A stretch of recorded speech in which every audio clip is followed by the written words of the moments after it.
Hello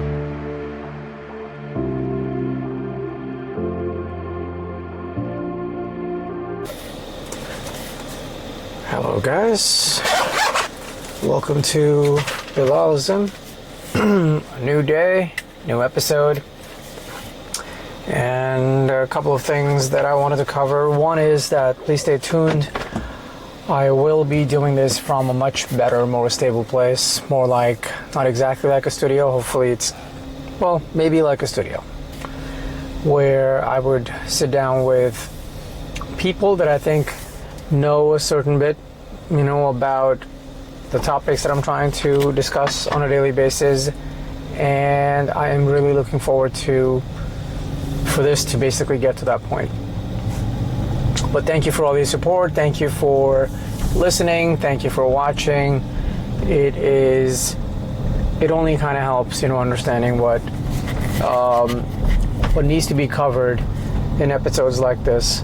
So what I wanted to cover was, the recent news, and one of the major things that everyone is talking about right now is Jimmy Kimmel getting canceled on ABC by Disney. A lot of people think that the pressure that was exerted by Trump in some direct or indirect way has resulted in free speech, or Jimmy Kimmel's free speech, being canceled. Now, I have certain thoughts about that, and I couldn't help but go back to the time when Donald Trump's Twitter account was suspended.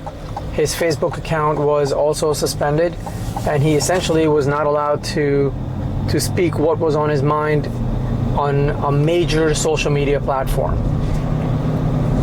Now, that is not what has happened with Jimmy Kimmel here, right? Jimmy Kimmel's show has been canceled. And let's say that it's based on the fact that he said something about Charlie Kirk, who was a Trump ally, a major Trump ally, played a huge role in getting him elected. And his company, The Turning Point, under Erica Kirk, is going to continue to play that role. Now, having said that, his show getting canceled does not seem great to me, right? If it's because of that, it doesn't seem great. I know that as a private company, ABC, Disney, they all have the right to be able to do what they think is best for their business. Part of it, based on, if you listen to the right-wing commentary on this, what they would say is it has something to do with the ratings over time just basically getting lower and lower and lower, and the time had come for this to happen. Now, going back to Jimmy Kimmel, since 2014, when, if you compare Colbert's show, if you compare Jimmy Kimmel and Jimmy Fallon, since 2015, all their viewership and the ratings have slowly declined every year. There has not been a year where they were flat. There has not been a year when they were up as compared to the previous year. They have always declined every year, which is quite interesting, right? It's telling. It means that either the public that used to enjoy these late night shows have now found other sources of entertainment that they feel are more entertaining, or it has something to partially do with all of these shows becoming more political. Because if you go back in time to the David Letterman days, the Jay Leno days, you're not really going to see too many conversations around politics. These are supposed to be comedians, very high level of comedians that can basically sit down, have a conversation with people that we like. Could be celebrities, could be anybody from a field that we consider famous and likable, right? Sports personalities. And they're supposed to make us laugh, they're supposed to make them laugh. Very good light-hearted humor. And I can't help but feel that over time that has changed. I do think that, although Jon Stewart is not in the category of late night shows, but I do think that even though I disagree with a lot of what he has to say, sometimes he still can be pretty funny. even though he has clearly become a lot more polarized and unreasonable over time. But he's still a funny guy, and he's not quite let that funniness, the humor in his tone go away, where you don't feel like, hey, even though he's cracking a joke, but if you were there and you told him a joke about the left, that he would not laugh. He would still be able to have a good laugh. I do not think that is true for people like Jimmy Kimmel and Colbert. Now, Jimmy Fallon, I do think, is still doing a decent job in terms of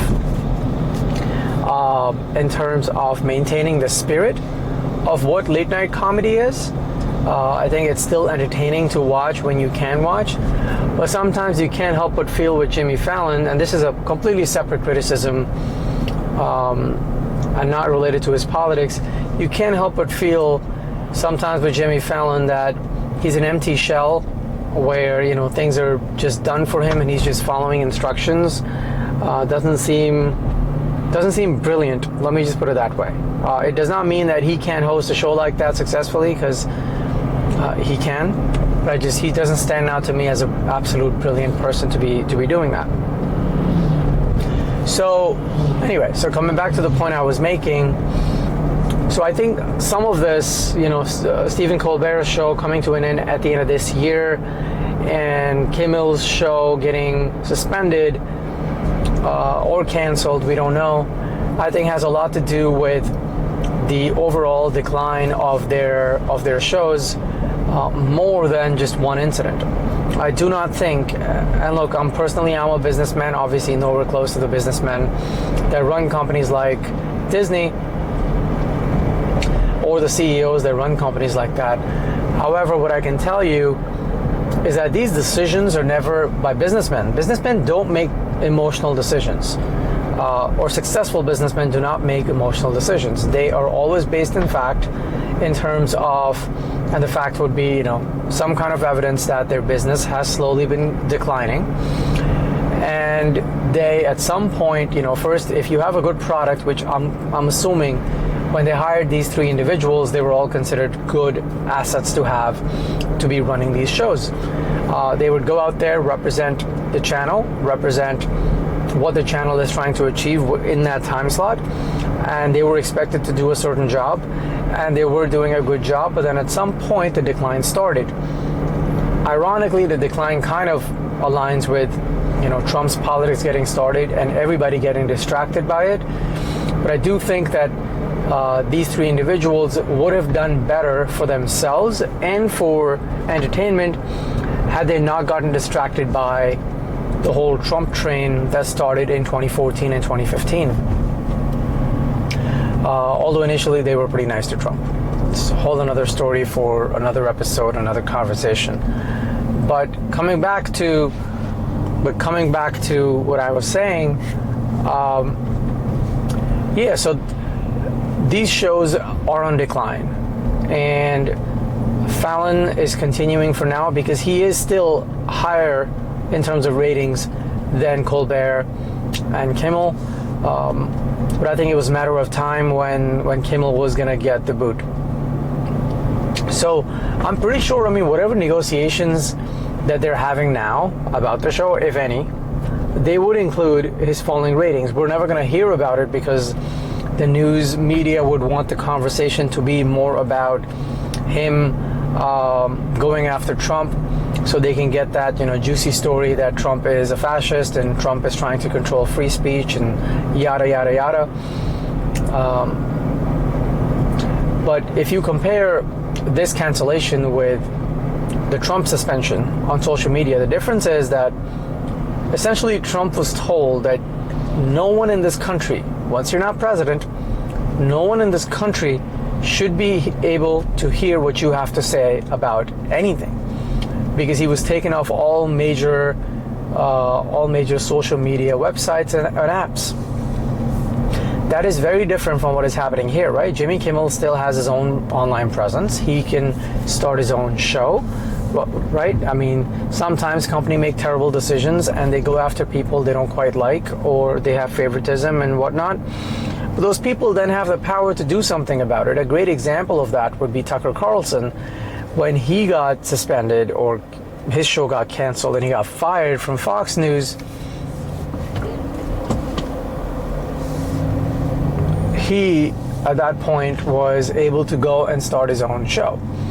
I know when Tucker Carlson got suspended, PBD from Valuetainment, Patrick Bet-David, in case you guys don't know who that is, he is also a very small but part owner of the New York Yankees, a very successful businessman that made most of his money from the insurance business he got into. He sold it for a large amount of money, and that is what changed his life. And then he just continued to build more businesses, and he's done quite well for himself. Runs PBD podcast. It's a good podcast to watch, regardless if you agree or disagree with him. He tries his best to talk reasonable point of views, although it is still more to the right than left or center. Now, coming back to the point I was making, is that Tucker Carlson was offered a job by PBD for a contract of $100 million, possibly if he were to join their company. But Tucker Carlson had realized the power of his own voice and the timing of what has happened, and he finally felt that he could go and create something that is more him than anybody else. He was done working for other people, and he created the Tucker Carlson Show. I think that's what it's called. I'm one of those people, I don't always remember show names and things like that. I'm more personality driven, and if the personality of a person is strong enough, then I will remember their name. If their show is, that leaves an impact of somehow, or like, this camera is crazy. I don't know how to stop this from moving, but this is getting annoying. I guess this is how it is. Can't do much about it. But anyway, so coming back to what I was saying, Tucker Carlson declined the job, started his own brand, and we all know, I think regardless of who you are right now, on the left or right, you know what Tucker Carlson has been doing for the last 2 years. You must have seen some of his major interviews, especially the one with Ted Cruz, where he, put his ass on fire for his support for Israel and AIPAC. So Jimmy Kimmel, if he truly is the talented guy he is supposed to be, can go and do his own thing, right? He can have his own show if he truly is entertaining. He doesn't need ABC. He could start his own YouTube show, and he would do well. The question is, can he do it? And I guess we're gonna find out. Let's give it some time, and best of luck to him. I do. If someone has exerted pressure from outside to get him out, I think that's wrong. Trump shouldn't have done that. Free speech is extremely important. Having said that, I'm a firm believer that this is a business decision, because there are so many facts pointing to why these three guys are not going to work out in the long run. Jimmy Fallon, I think, is going to be next eventually. The media is going to continue to play the game. Oh, this is cancellation of free speech, blah, blah, blah, because, it gives them stories, gives them some views. Mainstream media is a dying breed of media. Only Fox News is really what's surviving. If you look at the actual ratings of most of the news media shows, you're going to be pretty surprised how well YouTube does 10, 15, 20 times more than these channels that are spending millions, sometimes billions for just on the infrastructure and employment, and they get completely outdone by someone like Joe Rogan. Easily, one man sitting in a room talking. Think about that, right? So yes, there's great responsibility on people when they do podcasts to make sure that they're correct, and the facts that they use to come to conclusions. Having said that, I think it is great. We have taken all these businesses out that were driving us crazy. So look, Jimmy Kimmel, you're not watching this, but you got to understand, you have a voice. You have money too. You have money too. So start your own thing. Best of luck, brother. And yeah. So that's basically mainly what I wanted to talk about today, guys. You take care. Have a great Saturday or the rest of the weekend, and we will talk soon. Take care.